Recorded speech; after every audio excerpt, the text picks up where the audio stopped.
అందరికీ నమస్కారం అండి. యాత్రా విశేషాలకు స్వాగతం. ఈరోజు మన యాత్రా విశేషాల్లో అఖండ సౌభాగ్యాన్ని, అష్టైశ్వర్యాన్ని, సిరి సంపదల్ని ఇచ్చే మారేడు దళాల నోము ఏ విధంగా చేయాలో తెలుసుకుందామండి. పురాణాల కాలం నుండి స్త్రీలకు సంబంధించిన అనేక రకములైన నోములు ఎంతో ప్రాధాన్యతను సంతరించుకున్నాయి కదా. అలాంటి వాటిల్లో ఆ మహాశివుడికి ఎంతో ప్రీతిపాత్రమైన మారేడు దళముల నోము ఒకటండి. ఈ నోము నోచుకోవడం వల్ల భర్తకి ఎలాంటి అపమృత్యు దోషాలు ఉన్నా తొలగిపోతాయండి.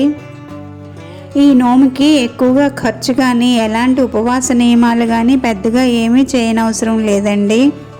ఈ నోము ఎప్పుడు పట్టాలి అనేది వీడియో చివరిలో తెలుసుకుందాము. ఇప్పుడైతే ఉద్యాపన ఎలా చేయాలో తెలుసుకుందామండి. నేను వైశాఖ మాసంలోని ఏకాదశి సోమవారం నాడు ఈ నోముకి ఉద్యాపన ఇచ్చానండి. ఉద్యాపన చాలా సింపుల్గా చేసుకోవచ్చండి. ముందుగా తెచ్చుకోవాల్సినవి వెండి, బంగారు మారేడు దళాలండి. ఈ వెండి, బంగారు మారేడు దళాలు 100 రూపాయల నుంచి దొరికిపోతాయండి. మన శక్తి కొలది కొనుక్కోవచ్చు. అలాగే ఒక సహజ మారేడు దళం అంటే చెట్టుది తెచ్చుకొని శివాలయానికి మనం ఎప్పుడు తీసుకెళ్ళిన మాదిరిగానే అభిషేకానికి, పూజకి కావాల్సిన సామాన్లతో పాటు ఈ 3 మారేడు దళాలు అలాగే కొన్ని బియ్యం తీసుకుని వెళ్ళాలండి.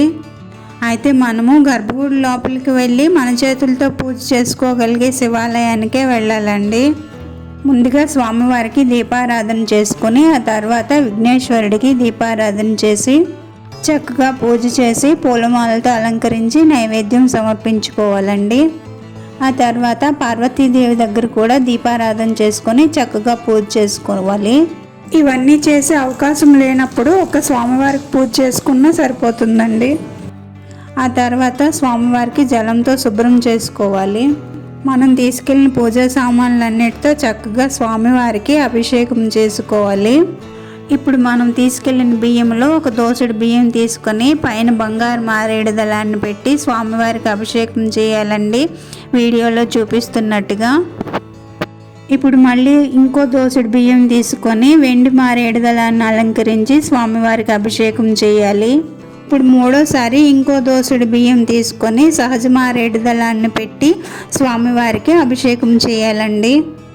ఇలా మారేడు దళాన్ని అలంకరించడానికి మా వారు ఉన్నారు కాబట్టి వచ్చారండి. ఖచ్చితంగా భర్తే రావాలని రూల్ ఏమీ లేదండి. టెంపుల్ దగ్గర ఎవరి సహాయమైనా తీసుకోవచ్చు. ఈ విధంగా అభిషేకం అయిపోయిన తర్వాత స్వామివారికి పూలమాలతో అలంకరించుకొని నైవేద్యాన్ని సమర్పించి హారతి ఇచ్చుకున్నానండి. ఓం జై శివ ఓంకార, స్వామి జై శివ ఓంకార, బ్రహ్మా విష్ణు సదా శివ, బ్రహ్మా విష్ణు సదా శివ అర్ధాంగీధార. ఓం జై శివ ఓంకార. ఏకానన చతురానన పంచానన రాజే, హంసానన గరుడానన వృషవాన సాజే.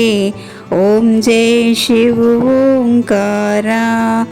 दो भुज चार चतुर्भुज 10 भुज ते सोए, तीनों रूप निखरता त्रिभुवन मन मोहे. ओम जय शिव ओंकार.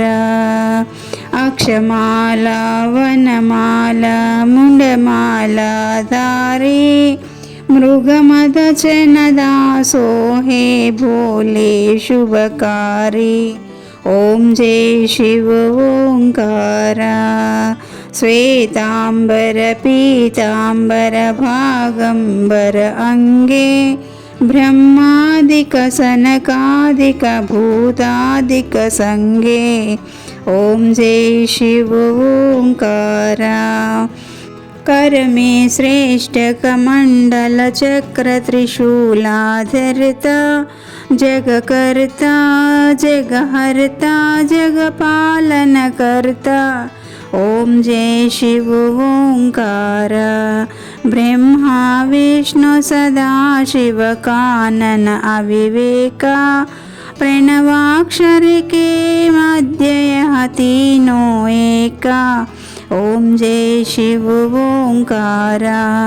त्रिगुण स्वामी की आरती जो कोई नर गावे, कहत शिवानंद स्वामी मन वांछित फल पावे। ओम जय शिव ओंकारा, ओम जय शिव ओंकारा, స్వామి జయ శివ ఓంకార। అయితే ఈ నోము ఉద్యాపన సోమవారం నాడే ఇవ్వాలండి। అలాగే పంచమి, సప్తమి, దశమి, ఏకాదశి వంటి తిథులు ఉన్న సోమవారం కలిసి వస్తే మరీ మంచిదండి। లేనప్పుడు ఆ శివుడి నక్షత్రమైన ఆరుద్ర నక్షత్రం నాడైనా ఈ నోము ఉద్యాపన ఇవ్వచ్చునండి। అయితే మనం అభిషేకం చేసిన మారేడు దళాలని మన ఇంటికి తీసుకురాకూడదండి, పూజారి గారే తీసుకుంటారు। ఈ నోము పట్టడం కూడా చాలా సులువండి। అక్షతలు చేతిలో పట్టుకొని కథ చదువుకొని తల మీద అక్షతలు వేసుకోవడం ఇంతేనండి। ఈ కథ రోజు చదవాలి, రోజు అక్షంతలు వేసుకోవాలి, ఎలాంటి పద్ధతులు ఏమీ లేవండి। కథ 4-5 లైన్లు మాత్రమే ఉంటుందండి, పెద్దదేమీ కాదు। తెలుగు చదవడం రాని వాళ్ళు అక్షతలు పట్టుకొని కథ వినేసినా సరిపోతుంది। లేదంటే మీకు అవకాశం ఉంటే దగ్గరలో ఉన్న ఏదైనా ఆలయానికి వెళ్ళి అర్చక స్వామితో అక్షంతలు వేయించుకున్నా సరిపోతుందండి। నోము పట్టిన రోజు కథ చదువుకొని తల మీద అక్షంతలు వేసుకుంటే సరిపోతుందండి। అయితే నోము ఏ రోజుల్లో పట్టాలి అనేది నెక్స్ట్ వీడియోలో చెప్తానండి। అయితే కథలో అన్న సమారాధన చేయమని ఉన్నదండి, వీలైతే చేయొచ్చు, లేదంటే గుళ్ళో పూజారి గారికి స్వయం పాకం దక్షిణ తాంబూలాలతో ఇచ్చేస్తే సరిపోతుందండి। ఈ గుళ్ళో అయితే స్వామివారికి సేవలన్నీ ఈమె చేస్తారండి, అందుకని ఈమెకే ఇచ్చాను నేను। వీడియో ఎలా ఉందో కమెంట్ చేసి చెప్పండి, నచ్చితే లైక్ చేసి షేర్ చేయండి। ఇలాంటి ఇంకొన్ని మంచి వీడియోల కోసం నా ఛానల్ని సబ్స్క్రైబ్ చేసుకోవడం మర్చిపోకండి। ఇంకో నోముతో మళ్ళీ కలుద్దాం, అంతవరకు సెలవండి, బాయ్।